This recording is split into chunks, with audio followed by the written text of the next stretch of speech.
Audio Jungle. Yeah, hold on. Okay. The thing about it is, I'm not going to be reading this one. I'm going to be playing Stardew for a little bit longer. Rude. Okay. Cat boy. Hey. You should play Shinso. Shinto? Shinso, yes. The 6-year-old main character. Dude, I want to be a 6-year-old. Let's go. Yes. Okay. And then Tyra, do you want to be the Mrs. and I will be Aizawa? Yeah, sure. Okay. Alright, who wants to read this summary? Purple Sun acquired. Shinso is far from oblivious, even before he got fostered by the nice couple, who curled their fingers into his shoulders like possessive talons. He noticed how they asked around for kids' quirks in the orphanage, only looking twice at powers that were strong or unusual. Shinso's was both. He knows why they chose him.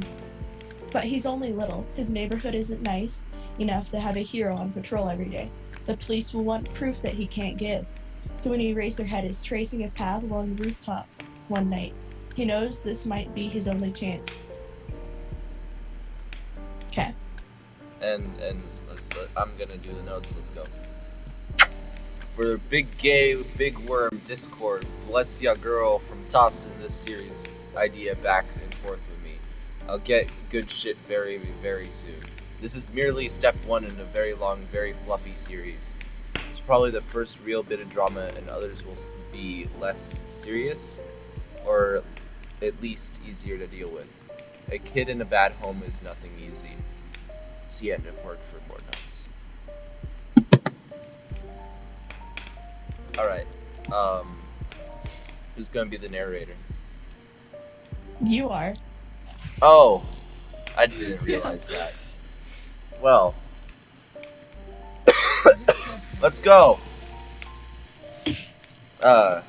Shinso is far from oblivious, even before he got fostered by the nice couple who curled their fingers into his shoulders like possessive talons. They have gotten what they wanted. Mrs. and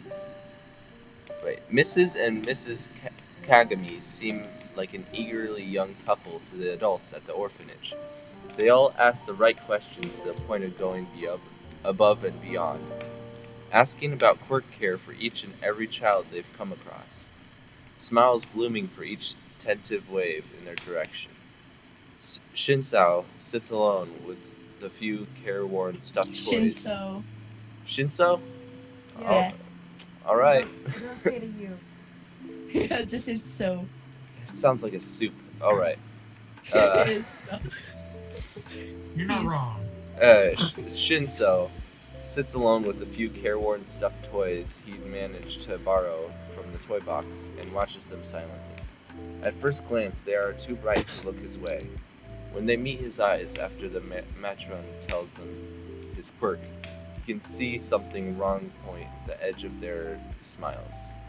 They stride toward him in perfect unison. Hitoshi... Oh wait, is that me? Alright. Yeah, Hitoshi-chan. Okay, Hitoshi-chan, and what makes the suspicious part of him stumble under startled help. What are you doing over here all alone? Am I also that? I don't think Hitoshi-chan was you. I was just trying to tell you that was how it was set. But I'm pretty sure that was Tyra. Yes. Okay, let's go. You got this, girl. Okay. Hitoshi-chan. What the hell? You just say. It was phlegm. The phlegm. Okay. So Tyra, what the fuck was that? Anyway, so Tyra, you just say the stuff in the quotes, and then he narrates what's in between. Okay. Hitoshi-chan. Okay, boy, go. Oh, wait. She said Hitoshi-chan. Now you say, and that makes them suspicious. Oh, that, okay. So I didn't have to narrate that. I meant to say that. Shoot, alright. No, you can edit all of this out, so. Whatever. It makes it funnier.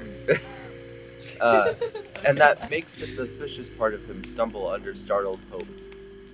What are you doing here? What are you doing over here all alone?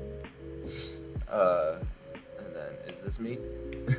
No, Alright. that's still him. Oh wait, no, that is you. Alright, let's go. The others kids. The other kids don't like talking to me. Sometimes I ask questions and forget. His quirk manifested one late night when he was almost 5. He remembers it distinctly because that was the last night Hibomi had ever looked at him with trust in her eyes. He had only asked her to help him pick up. Honest. The effort it took to ask a question without the tight spring of power in his chest uncoiling was still hard. The other Mrs. Kagami cuts Fox slightly at sadly at the remark. I don't care. It's a French word meaning It's me. fake. I did that. I don't know. I'm not French. It is. Faux is incorrect, literally. Anyway, Okay, let me go. it's wrong. Okay, go. You have nothing to be ashamed of, Hitoshi-chan. A strong quirk is a gift. This was perhaps the only true thing they would ever say to him. It was also one of the hardest, also the one he found hardest to believe. Days of paperwork later, he's guided out the front door with a subway pass gleaming new in his hand, and each side framed by the 2 Mrs. Kagamis. He tolerated the biting nails framing his shoulders for the thought of hope, of a life without fear of recoil. He had noticed how they ask around for the kids' quirks in the orphanage, only looking twice at the powers that were stronger than usual. Shinsao's was both. He knows why they chose him in the moment he walks in that door, but as a little boy he didn't know why that would hurt him so much. It turns out that the two were Bonnie and Clyde type of duo. They relied on a chameleon-like quirk and a pheromone one, but they had few close calls lately and little insurance that could send the officers marching back home, and had fallen into their lap in the form of a child. Hitoshi-chan, they called him even though in his head he chanted Shinsao. Shinso. Shinso! Shinso-su. Yeah. He chanted Draw the Shinso. A lifeline to a family he knew he would forget more with each passive day. They never raised a hand or to voice him. In face, they mostly left him alone as they whispered everything from sweet nothings to robbery plans. Plans. Fuck! Now it's not monetized, whatever, I don't give a shit. I'm not even monetized at all. In another room. Shinso learned how to use the rice cooker on his own time as the stomach growling intensified each dinner. Part of him understands their dreams of getting away filthy rich after a haul. The neighborhood they're in is cramped, dank, and frankly smells a bit off. The lights flicker on and off either because of the weather or because the bill hasn't been paid yet. It's a miracle this place passed adoption inspection. Life hasn't been easy for them.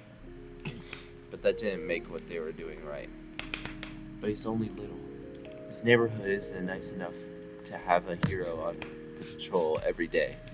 The police will want proof that he cannot give. So when Eraserhead is tracing a path along the rooftops one night, he knows this might be his only chance. There are only a few heroes who dare to visit this tiny back alley street. The only reliable one is a man with yellow goggles. Shinso. Yes, I got it. you did. Here's the Kagamis curse him by the name Eraserhead. Just one look is all he needs, and then your quirk is just gone until he blinks. The lucky bastard never blinks until it's too late.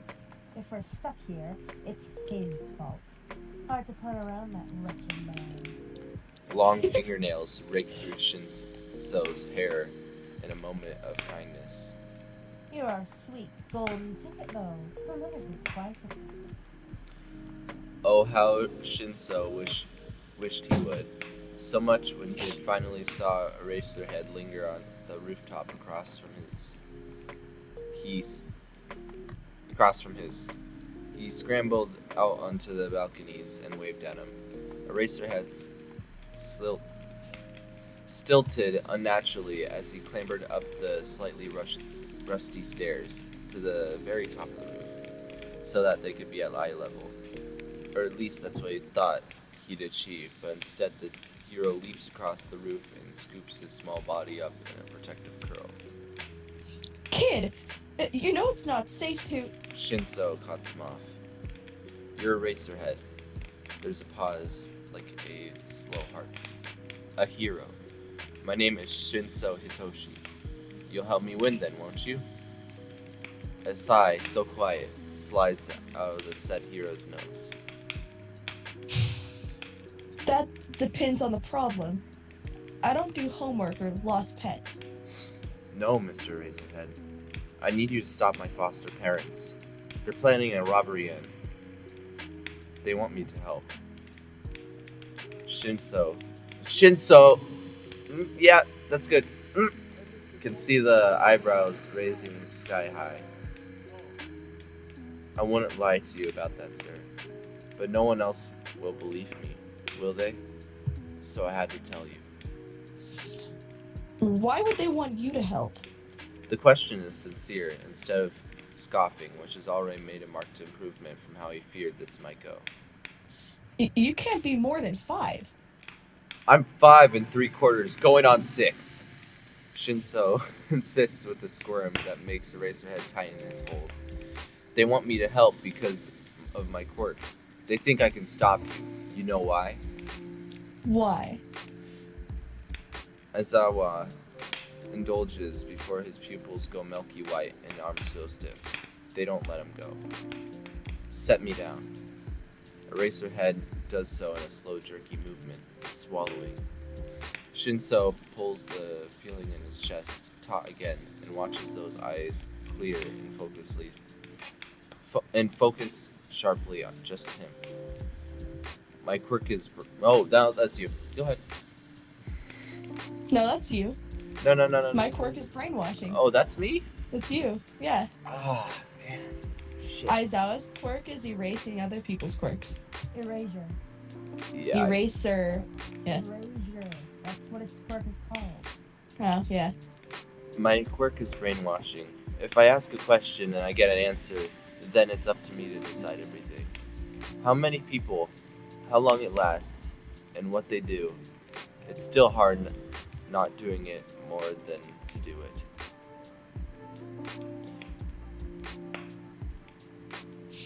No one would suspect a thing like you until it's too late.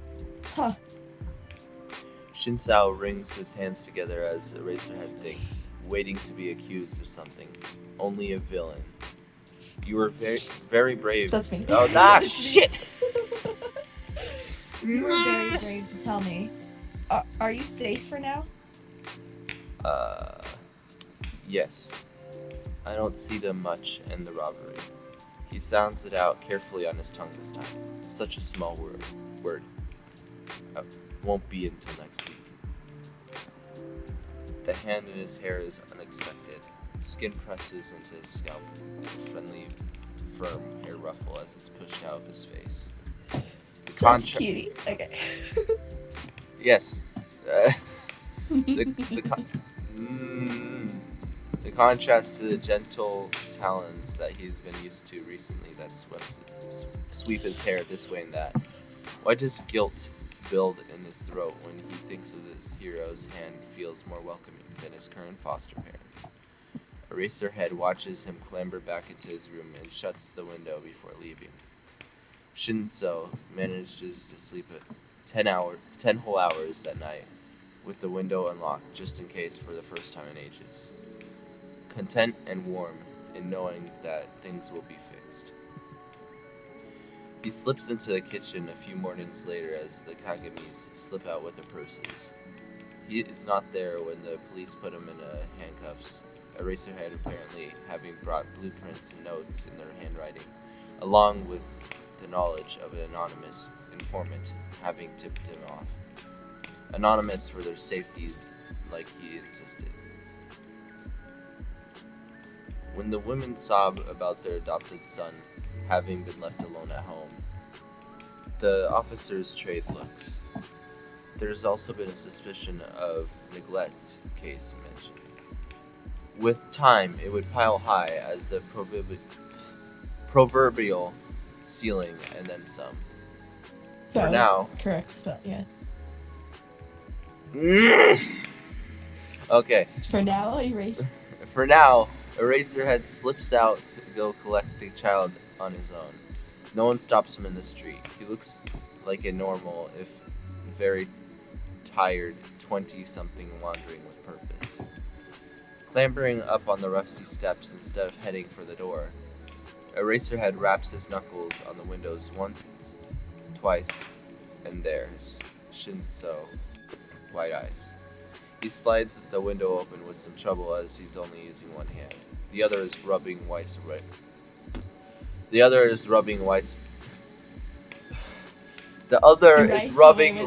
away from his mouth. Weiss. Weiss. Who needs rice when you can eat Weiss? Dude, Weiss is my favorite. Hey, sir. Did you need swamped? Stop yourself. Did you need something, Mr. Eraserhead? It's more that you're needed, Shinso. Shinso perks up at his family's name being used. The women you are living with have been apprehended. They're still deciding on the charges, but you won't be able to live with them anymore either way. You also have to tell them what you've seen and heard. Do you understand? Does this mean I have to go back to the orphanage? Shinso's lower lip trembles. Something in Aizawa churns in the Aizawa. Wrenches at that expression. Yes. They don't like me. My quirk.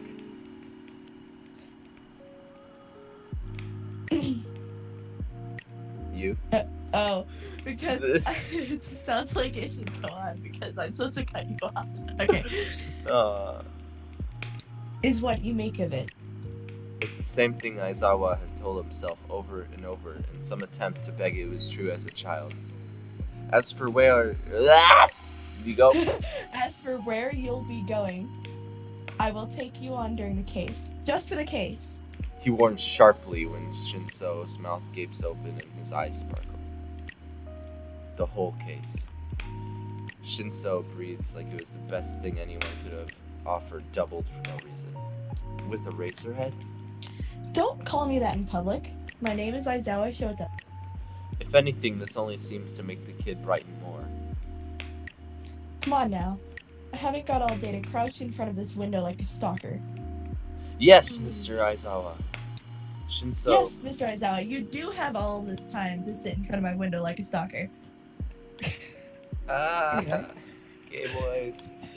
Shinso pulls himself out the window and lands with a thunk, but at least on both feet.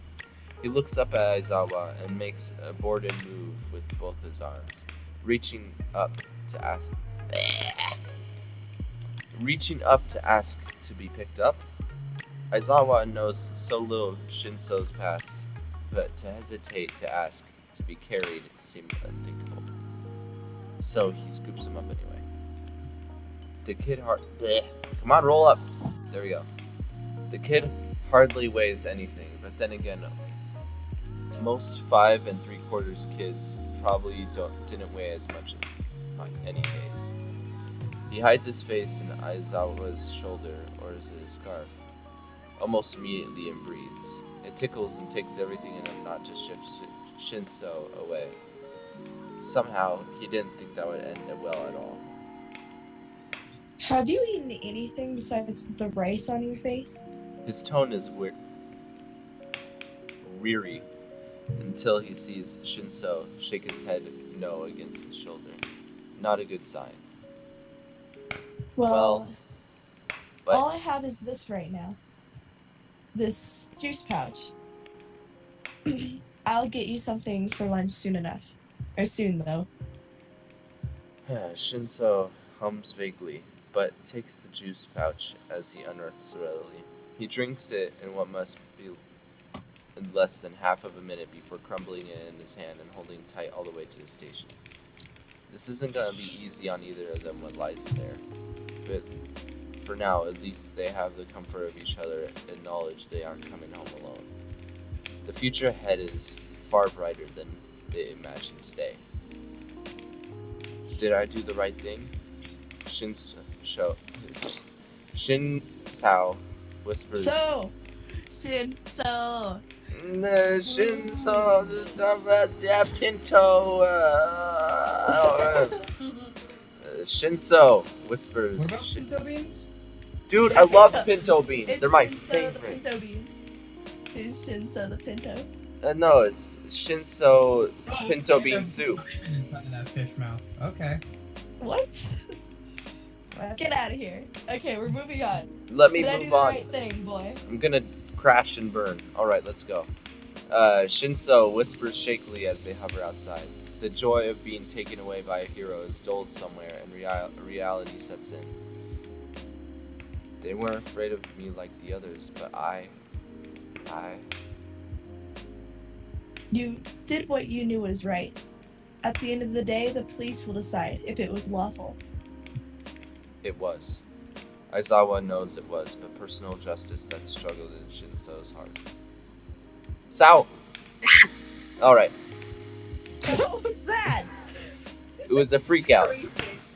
Okay. You were so close to the end. Don't mess up now. I don't know the police though. He mutters. Oh wait, I have to mutter that. I don't know the police though. He mutters, contrite under distress. Control, yeah. I know you. You did the right thing, Shinso Hitoshi. All right, more notes. Yeah. A very real problem I can see happening in BNHA is people going out and purposely adopting children whose quirks seem powerful or useful to boost the family name or to help with crimes. Shinso's brainwashing quirk especially, but he's a good boy. He's such a cutie little boy. I like him. No editing process. He's die such with. a good boy. Yeah, he's a good boy.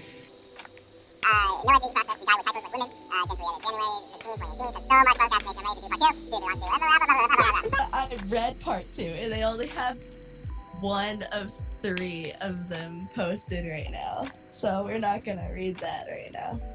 So cute though. It's when the gay actually kicks in. Do the one I just posted. The one at the bottom. All right, as long as it's not as gay as this one. It wasn't gay. This one was pretty gay. I mean, I think burying your face There on was some no guy's romance shoulder in is that pretty one gay. at all. There Not wasn't really. any romance. I mean, there wasn't- It's there just was- little. I mean, it was a little boy just clinging to a man. That's all we can say. Yeah. He What- was. That's so not cute. romance. It's not romance. He's so cute though. If that's what you think is romance, then you're gonna have a very hard time in the real world about it. I don't think that was romance. Yeah. It wasn't romance and it wasn't gay. It's only gay in part 2 where frickin' Aizawa's married to President Mike. Oh god. I know. Anyway, Oh, paragraph part. I'm just gonna I play a don't feel like it. quick Okay. cat game. Gonna play a cat game. It's gonna be great. Woo! Love cat games. Let's go. So can I just read this one part No. instead? Oh, No. Okay. What is that in the background? Playing a cat game. Get out of here. Why? Because it's bad. It's a good cat game. Have you ever heard of You Crashing can hear Cats? it. but I you can know. hear it, so We can hear it and I can't understand any of it, so it's just breaking in and out of audio. mute yourself, no, or I'll do it for you. no, it's Yeah, alright. we can mute you, we're admin. Alright, it's good. I got it. It's just like, wait, shit. I'm sorry. No, it's fine. It's just funny because it's like I'm gonna play a cat game and then it's just breaking in and out of the audio on our headsets. Valdez, what were your favorite shows when you were younger? Oh no. All right. How young? What? Cow Yum? No, how young? Cow Yum. I was like, what is Cow Yum? I don't. Like, Cow- just like when we started watching, like, I mean, what was the first one that we did last time? Were you there, Valdez? I don't think so. No, You I weren't was there. either, Abby. You know The the shows first- For what? The first one. There That for what? The No, fir- I don't believe I was. No, we read a Backyardigans. Oh no, I wasn't there. Oh god. No. What is the Backyardigans? What's the Backyardigans? I've watched that actually. We're the backyard again. Yardigans. I want you to watch it. So like it could be anywhere from like that age to like 12 when we like really started watching Teen Titans. Kitty! Which I don't think we actually did one from Teen Titans. That might be Abby. interesting. Abby. I was trying to find one, but you guys rejected him. Abby, I want you No, to were watch they all it. gay? No, I don't want. Well, yeah, because the main character's named Dick. What do you expect? What did you watch as a kid? Huh? What did you watch as a kid? Oh, as a kid, okay, so I was actually really poor, and I used to live in this place called Harvest House. I think I was about 4. I watched a lot of Hello Kitty, and what else?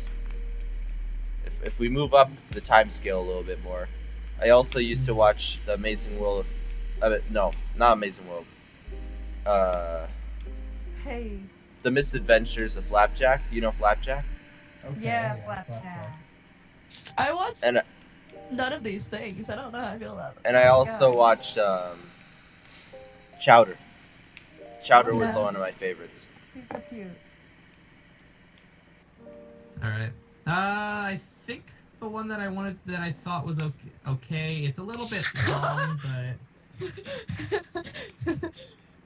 Too bad that's spoilers, so I can't show you guys. No. What spoilers?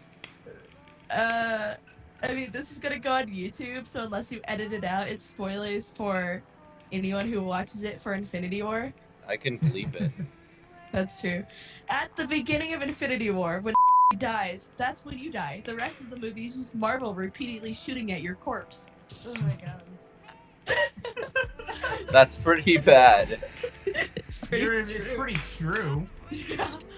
Eh. I need a Tyra- charger. So does Tyra or Abby want to be Mabel? Hey. No. Someone roll. I'll be odds. Okay. All right. Let's see what our boy says. Bot spam. Where is that? Bot spam. Exclamation point R. 1d6. Enter. It's a 1. Oh, I have to do it. Okay. All right. So Valdez, do you want to be Dipper or do you want to be narrator? You know what? Be Dipper. Let's do. All right, fine. No, be the Dipper to my Mabel. I You wanna guess. roll for Let's it? go. Let's go. No, I'm fine. Let's go. I'll go. All right. You ready to start? No, who's narrator? I don't think I'm Wolverine either, but I haven't tried yet. You probably shouldn't try at all. That's a possibility.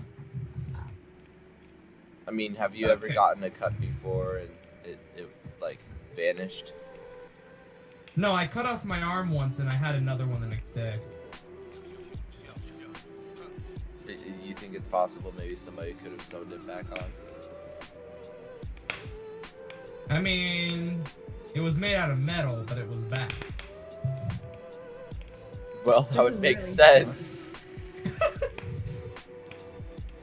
I mean, somebody finds a metal arm in the ground. They think it's maybe somebody's arm. I mean, I don't know. Okay. They stared at the newborn in amazement. Wow. Mabel whispered. Oh, So the thing about incest increasing the likelihood of a child inheriting a genetic condition that runs in the family is true. She offered her finger to her son, and he took it, wrapping it quite tightly as his tiny six-fingered hand. Awesome. I feel like this is wrong.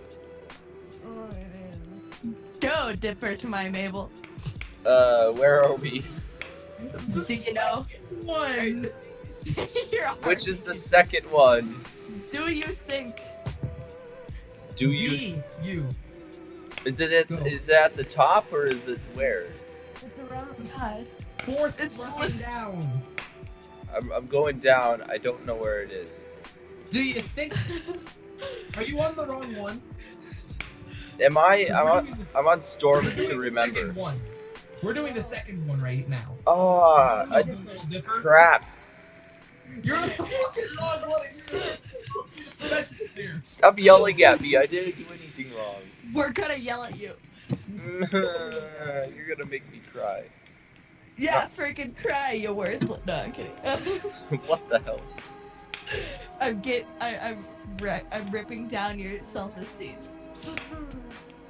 So this one is this one's like in the future. It is. Who needs teen pregnancy when you can have teen or preteen pregnancy? Yikes. They turned 13 right as they left. Yeah, they did. 13 right as they left. Oh god. Wait, is she saying like maybe it's possible that this son does actually have They're something? older. They're older. Probably. Alright, are you ready, Valdez? Oh, I'm ready, spaghetti. Let's go. Okay. All right. Who do you think? Your line is, do you think? Do you think? Fuck.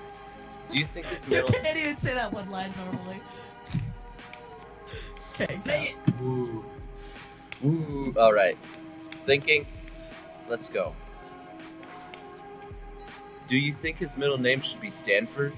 Dipper. Dipper pass. Tyrone at Stanford Pines. She said, testing out the name's flow. Mm-hmm. Definitely. Dipper had known from the beginning he wanted to name their son Tyrone. It was the best name he knew of, he explained. Lies. It's bad. Mabel asked if he was sure. If they named their son Tyrone, then Dipper would never use the name for himself. That was okay, Dipper assured her. Everyone said being a parent meant making sacrifices for your children, giving up the name so his son could seem like a good place to start. This is Mabel. Hey, bro. You called the Grunkles when I was in labor, right? Told them the little sapling was coming? Uh-huh. They're in the car en route right now. Good. She nodded. Mabel once again took on the voice she usually used with Waddles, and cooed to her son. Ooh, Tyrone Stanford Pines.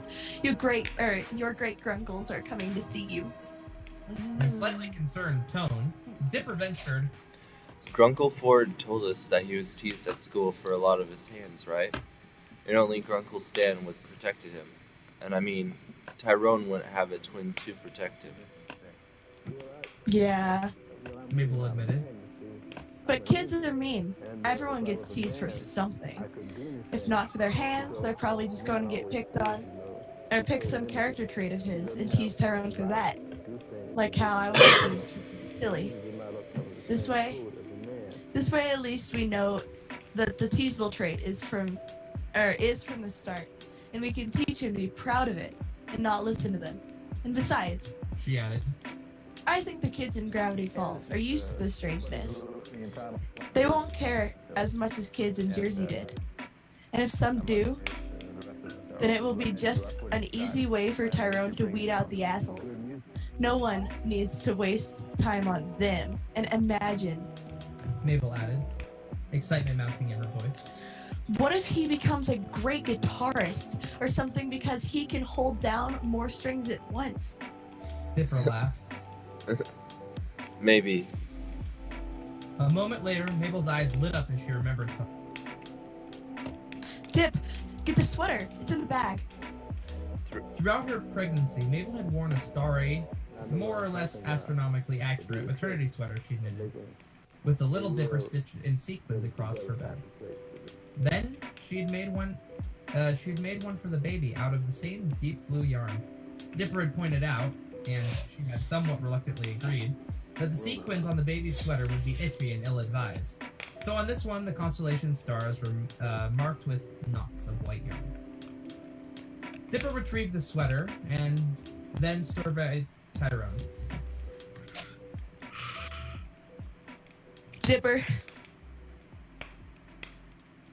Hey. Hello? Ah, sorry. How do we put this on him? How do we support his head while getting it through the head hole? The twins exchanged an easy look. Oh no. Mabel breathed. What have we done, Dipper? Dipper, what? Mabel, it's out. What are we going to do? You, is that me? No. Yes. Yes. Wait, yes? Alright. You are going to take a nap, because you just went through labor, and you need one. And I am going to find a nurse and ask how you support a baby's head when you're dressing him. And we are going to learn. Dipper reached... Dipper reached out and ran a hand fondly over Tyrone's head. And so is he. He is going to learn how to walk, and then we'll take him on walks through the forest. I'm going to teach him to wonder the world's strangeness, and you're going to teach him to delight in it. You're going to knit the galaxy into his sweaters, and he'll learn the constellations and freckles. And we're going to make he knows that he's the little Dipper, that he's a spoonful of stars, and that he's a pines, and our family is as strong as the trees. Because even if it's not a twin, he is absolutely going to have a family behind him to defend him, just like Grunkle Stan did. Dipper leaned over and kissed her. Dipper leaned over and kissed her. Fuck. Now get some rest, okay? There we go. I do indeed love the going to make he knows. Yeah. He instead of make sure he knows.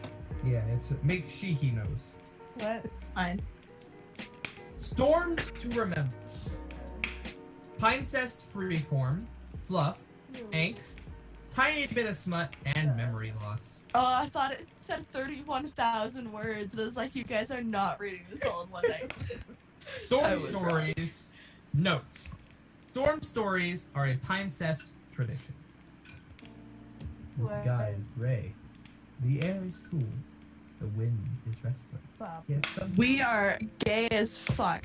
Hell yeah! somehow Mabel looks like everything. Mabel feels like everything is still. I can't keep that voice up. She's sitting in a wicker chair, watching the trees and bushes sway with the gusts. Waves rolling up on the beach behind them. It's a strange sensation that she is feeling. She sees the plants sway to and fro almost constantly. Yet, it is the moments when they stop, whenever the water drifts softly back to the ocean, that stick with her, that build the mood of the calm before the storm. The particular airbringers. Oh, is it there? Damn it. Yes. Of devastation that will soon arrive, if not for her. She wonders if those who lived here in the days before satellites saw the hints, knew what they meant. If they would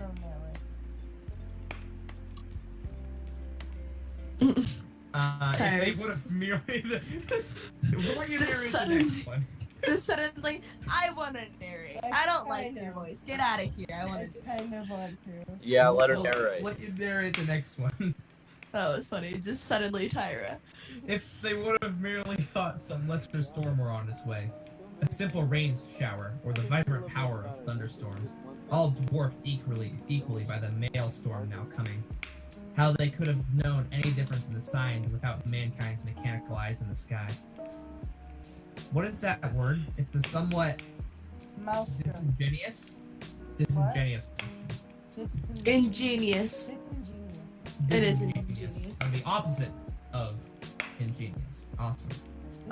Since she knows the differences by methods that don't require technology. It's not ingenious, it's ingenium. Here to save the day. Oh no. Still, she understands that such knowledge is only for a select few. Technology is a much easier and more appropriate way for mankind to deal with impending disasters. She can only imagine how many would suffer if the modern world relied on her techniques, so rare and costly to obtain. A pause in the breeze, and she hears an engine approaching. Mabel closes her eyes to hear it better. It's familiar, and she's a bit surprised at that. She had been absolutely sure this van would have died by now. But that's definitely Big Shell, making her way towards the beach house right now. Mabel stands up in her chair and stretches. She's been sitting for a while, just as she has the last few days. There's not much else to do but wait, now that the other residents have evacuated. At least when they were around, she had people to talk to. When she was a child, she might have occupied her mind with arts and crafts. But she has long since learned that they no longer work. The tension and anticipation are too much. Big Shell stops in the driveway. Mabel turns to enter her house she's rented. She pauses at the doorway, another breeze picking up her hair and skirt.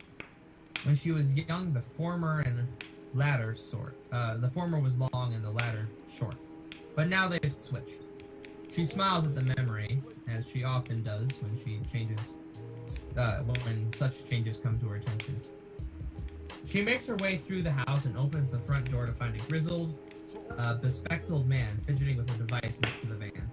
While his appearance is rough and speaks to years of travel and experience, his hands are delicate with the fine machinery. Both are family traits, though few would expect them to together as she does. Stepping onto the porch, Mabel takes a hold of the handrail and to him. Hello? Huh? He says, his head picking up and looking about until he notices him. Oh, hello. Shouldn't you be, not here? Well, Same. Get out. well, stop. Did I get you off track? Yes. Okay. Well, here I am. Sorry. Mabel says with a smile. And here you are. Can I help you? She sees him sweating a bit, remarkable considering the breeze, and he nervously responds. I'm sorry, ma'am. I didn't mean to trespass. But you went onto someone else's property when you thought they weren't home. Is that not what everyone? Kind of sounds like trespassing. That's okay. You only go to holding. Or in our Jeez. case, in D&D, you get attacked by freaking. You could roll a stealth dice, like a stealth check, and then you'd probably, hide. That's what I said, really. That's what he has to do right now. Roll stealth. Roll stealth I check. assume that's different. Disappear. Critical 1! Ah! Failure. Critical failure. Go ahead, Valdez. You know, this is why they have laws during and after her. So looters can't raid innocent house. I'm not You cut a. out so much during that, but that's okay. Yeah, it was pretty bad. But, Bad. It's I'm- fine. I'm not a looter. He says indignantly. Yeah, he's a loser. No. Looter. This house is just a good location. Mhm. Mabel lets him realize his mistake. I mean, not for looting. I'm here for another reason, an important one. And location is a big part of it. I could do what I need to do somewhere else, but this is the best place for an end. Why? Mabel interrupts harshly, crossing her arms. He wavers, his eyes shooting back and forth in their sockets and thinks. It's hard to explain. Like, if you can need me to, but it would take a while. Just the point is, this is the best place, and He hesitates, his hands circling each other as he searches for the best thing to say. look, I'll just go somewhere. No, do it here. Mabel commands. He shoots a queer glance, surprised by her sudden acceptance. A queer glance. Queer. Hey, stop. She gives him She gives him a quick nod to show that she means it, and he goes back to his preparations. Mabel looks behind her at a sign she carved in the frame of the front door, then looks up at the path at the same symbol carved in the mailbox. So, this is always the worst moment, when she is so close, but doesn't know for sure yet. She re-enters the house, swallowing nervously as she leaves the door open. She stands about 4 large steps away from the door and waits. Her hands clasped at her waist. She keeps her face plain as she watches him step towards the door with bags over his shoulders and equipment in his arms. There's a paranoid flash in his eye when he sees her, and a subtle caution overtakes his movements as he begins the final approach. She waits. He passes the threshold, and Dipper's head pops up while he blinks. Mabel's muscles spasm with excitement, but she lets him shrug off his gear before she leaps towards him. He catches her, and the momentum spins them around as they both laugh and hug each other as hard as they can. Blah. They both cough. Hot. They both cough at the same time, eyes bulging wildly as they release from each other from a painful sibling hug. Are you ever not going to tease me? Dipper adds with a smile. It's a tradition. Mabel grins back. Let me help you with the rest of the stuff. She moves to head outside, but he catches her. Wait a second. He says, pulling her close again. Aren't we forgetting something? I have no idea what you're talking about, Bronado. Bronado. It's pretty stupid. Mabel says, tilting her head away from him. Yes, you do, you sneak. He exclaims, his hand slapping her cheek and turning her towards him. Oh no. Her heart flutters as he kisses her. He still loves her, and she's genuinely surprised, but elated all the same. Just like every other time, she pushes back fiercely, determined to pour in every bit of passion and love she has felt for him since the last time she was able. He seems a little stunned at how quickly she went from 0 to 100, but his arms wrap her in acceptance, one hand drifting to clasp her butt. Grab some. Wham! The front screen door slams shut in the wind, bouncing open again as they break away. They share an embarrassed look, a recognition that they should probably get him moved in first, considering the weather. As they reluctantly do so, they exchange quick pecks as they pass each other. Even still, the moment is lost, and Mabel is disappointed as she sets the final suitcase down inside the house. Suddenly, her feet are swept out from under her, and she squeaks in surprise. Clutching her hands to her chest, she finds herself in his arms. Dipper smiles at her and cocks an eyebrow. Which way's the bedroom?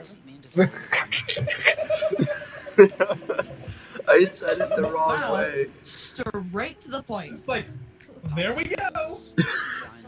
I'm sorry. It wasn't. Dang it. Mabel giggles and points in its direction. As he carries her there, she wraps her arms around his neck and kisses his jawline again and again. She's getting as much of him as she can just in case there's another interruption. He tosses her unceremoniously onto the bed and she laughs hysterically.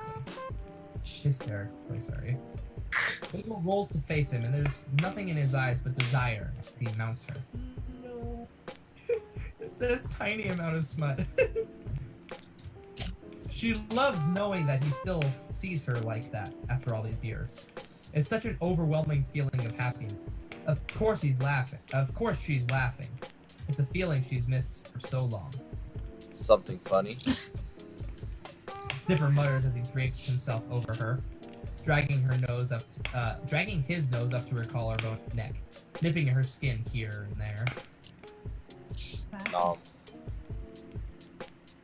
All we got from that was fashion. Yeah. Mabel teases. He kisses her jaw, then raises himself over her. Really? He asks in mock disbelief. Yep. What guy in his right mind? Where did I put? Mabel punctuates her statement by reaching down and pulling the hem up. Dipper grins and sits up, pulling the shirt up and off himself. Mabel's hands fall on his body. He's gained some weight. He's getting older, just like she is. She'll probably chastise him to lose weight later, but for now, she just wants him, however he is. A glint flares in his eyes, and Mabel realizes he's caught on to her. She grins sheepishly, knowing he isn't happy with her. However true they are. Dipper snatches her wrists and holds them over her head, squeezing just enough to show that his strength hasn't faded, whatever his weight. Mabel nibbles her lip, excited by his aggression. Okay. It took so many years for him to find it, and while she'd won him all the same, she's glad that he is yet to forget it. She lets him take control, her wrists coming together under one hand as she falls as the other falls to her jaw. He dismounts her. His hand That's backwards. Anyway, keep going. His hand pulling her into a kiss as he settles in at her side, their lips locked. She doesn't move when his hand drifts away, preferring to try and move her tongue into his mouth defiantly.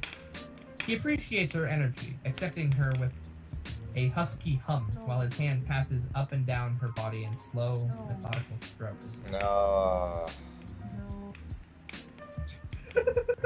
It's just no. Well, it's just no. it's just not even entertaining. We're just like, It's oh boy. crazy. We're all just sitting here cringing. Yeah, that was what I anticipated when Nathan said, "Hey, let's read fanfic first time." Yeah. I was expecting stuff like this. Wait, Nathan is the one who suggested it? I think it was Hayden actually, Yeah, and 'cause Nathan it's was like, "Yeah, let's do that." yeah, I love how Nathan says, yeah, like that, but he's the one who reacts the most intense and is like the worst at dealing with it. As much as she wants to feel him, to make him feel good, Mabel wants this Hot. more. Yum. It feels Come at wonderful. me. The way his hand moves over her, caressing her contours, feeling her skin, finding the little places he's known for years that she loves to touch. It's a selfish desire, but not a truly physical one. He remembers, and that's all she really wants. He starts pushing her skirt off, and she stops him. No.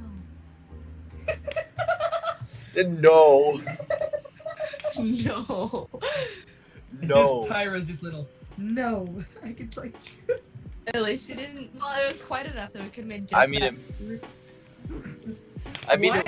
it matched up actually What? really well. What? Rue. What? Rue.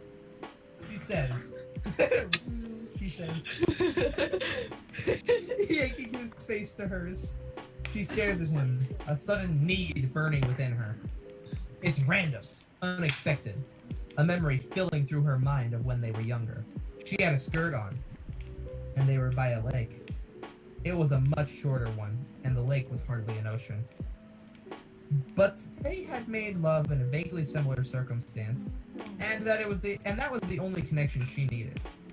Recognition sparks in his eyes as he readjusts her skirt. Mabel wants to kiss him in glee, but allows him to roughly flip her over. He tugs her hips up off the bed and tosses her skirt up and out of the way. Okay. Y'all ready? Yeah, let's go. Her toes curl as he enters her. A giggle stuck in her throat. Freaking no pit. Like, okay. This is very muy bueno. It says a little bit of smut, doesn't it? It says a little bit. It says a little bit, but seems like a lot. Foreplay. You're right. You should see the next paragraph. No, half of It was foreplay, and now we're at this fight. A giggle stuck in her throat. Her eyes close, and she's back on that lakeside. They've been together for a year, and it's the first time they've ever really felt free while making love. So many other times they've been worried about being caught, What? They've done this and now it's just that. Thanks to the magical trick she's learned for privacy. Dipper thrusts into her again and again. Tyra! No. Am I the only one that's... Tyra's such a tense reaction. No! But Grunting each time in effort and pleasure. He's always had to hold back to restrain himself, but now he can let loose with every bit of passion he ever wanted. He's already straining, you know, and it's just like, hey, you're a weak child. You need to, like, You're soft, up your, Dipper. You're soft. up your game. mm-mm. She Make a loves. Constitution saving throw. God, that would be a Constitution. No. Yes. I've never had to think about it, but yeah. She loves it and wishes that she could see his face, but the feeling of being taken, so utterly his, is so much better right now than anything else she ever wants, and she never wants it to end. Their hips meet with each other with with loud, wet slaps. Oh, You can tell by now, by how his hands squeeze her. Just like Jesus. thank you. Thank you so much for that sound. I'm gonna get a little bit more sensual with these next ones, okay?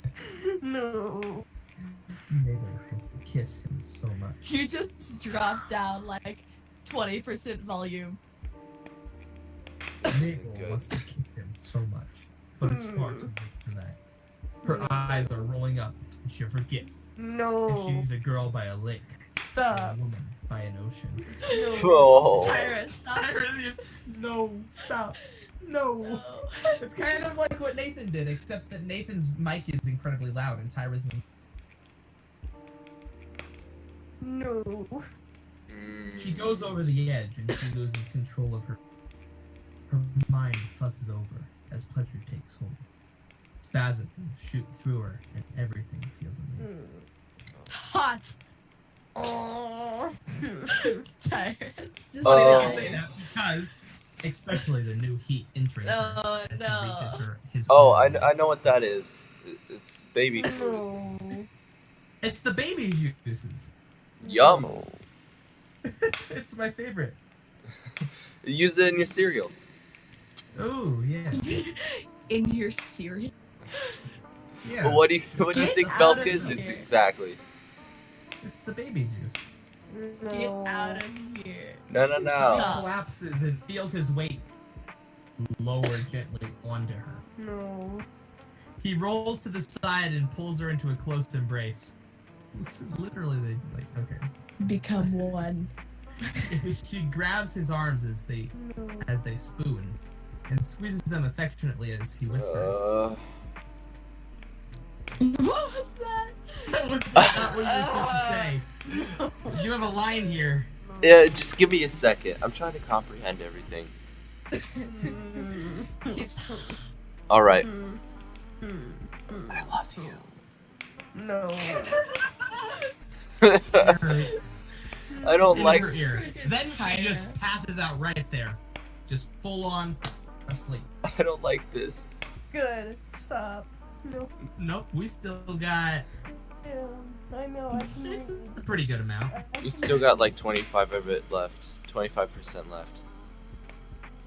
All right. She awakens alone, but doesn't start. She's learned not to second guess herself. Mabel leaves her bed and heads to the back porch to find him assembling his gear.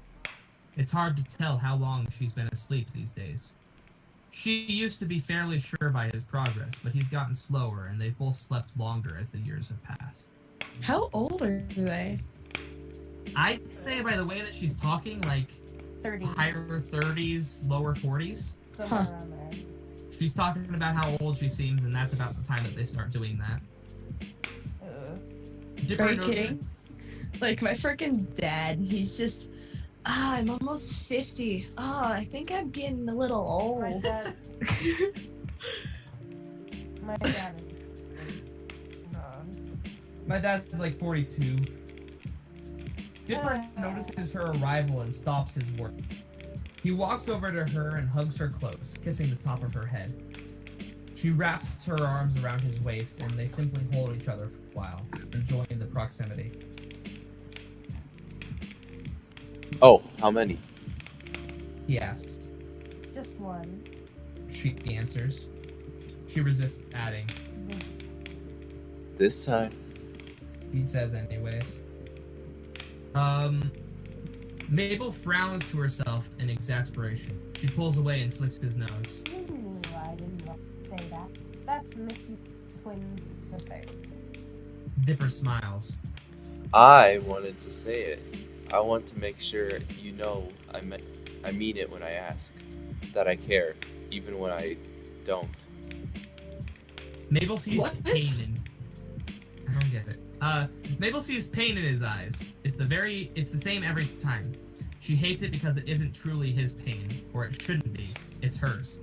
And he wouldn't feel it if it weren't for her and her damnable curiosity. He doesn't want to forget, but he doesn't get a choice. That's the cost of the magic she learned. One of them, anyways. He'll forget her. Not totally, but enough. A sort of gnawing gap inside that he can't explain unless someone points it out. That's what her symbols are for. Even though she doesn't understand why they only bring back his memory of her when he crosses a threshold, or why it only ever works when they're dealing with a storm. Is it really the only so time it confused. works? She doesn't know. They're so... It's getting into a lot of stuff that almost seems like something's happened in a previous... Fic, yeah. Yeah.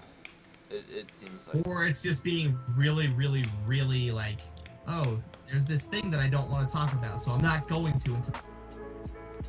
There's so much she doesn't know, and she hates it so much. She just wanted to help people when she performed the ritual. Why did she have to lose so much? She realizes she's crying in his shoulder, and she jerks back. He gives her the "it's okay" smile, and she hates it as much as she loves it. How many times has she given it to him when she thought he was crying on a stranger's shoulder? When he has no idea why he felt so awful, like a hole was roughly cut from his soul, and he has no explanation. That was before, though, when she followed him, because it hurt too much to be ignored. It hurts less the new way, where she lets him come to her. Not a lot, but less. They only meet up when his modern technology brings him to where the storm will actually strike. When her science can guide him to a specific location since she already knows. He only particularly understands them, visions drifting just out of his grasp until he finds the final threshold and his memory returns. Except when he doesn't find her. When she faces the storm alone, filled with fear for both herself and him. Unsure where he is, or if either of them can work properly alone. Terrified that she might die and he will never know. Horrified that she can't kill the hope that she will. That she will since he couldn't. Horrified that she can't kill the hope that she will since she couldn't live if he did and she didn't know. That needs a comma, at least. Yeah. That needs a comma, and it also needs to make sense. Okay. Well, I always see a lot of typos in these. It's not typos, it's just weird grammatical. Yeah. Okay. Dipper. Shh, babes. He soothes. We have work to do. She sniffles and nods, wiping her tears away. Her things are prepared. They have been for days. It's always annoying that it takes him so long to find out where to go. But science is still catching up to magic when it comes to weather. At least he's found her this time. She helps Dipper set up his equipment. It's amplifiers this time, the extension of their great uncle's Gravity Falls, mixing science and mysticism. Mysticism? Yeah, that's what it is. Mabel knows that he has other equipment on Big Show. Stuff he uses when he doesn't find her.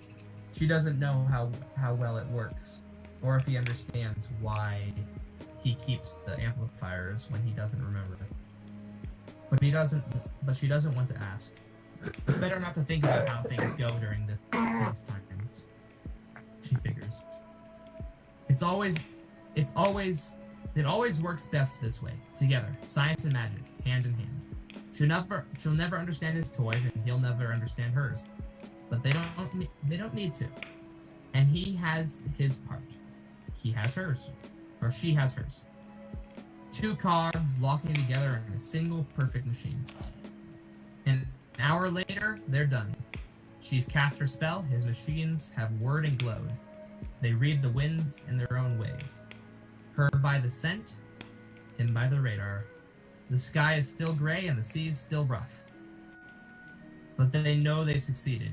It's arcane to both of them how exactly it works, but it has, just like many times before. Mabel walks to him and they embrace. They share a happy smile. They kiss, slow and long. I was expecting that. I think everyone was at this point. It's just, no! It's their reward to each other for a job well done. But they soon break. For there is other work to be done. She made her foolish pact when she was young and stupid. She's learned so much since then, and she still needs to learn more. When Dipper's here, they work so much faster on both the storm and fixing her mistake. It's not just that they work well together, but also having him with her provides something so very precious. A goal. A light at the end of the tunnel. A belief that someday, even if they're gray-haired and frail, they will be together again. And not just as the short periods their work offers. That they can save people without suffering their loss afterwards. Tomorrow, Dipper will forget her. He will walk out the door and stand in his van. He'll turn and give her a queer look, a confused recognition as the magic sweeps his memory away. He'll shake his head and call her ma'am instead of Mabes. As he says goodbye, and then he leaves. But someday, he won't. That was Okay. beautiful. That one took us about an hour. Okay. Let's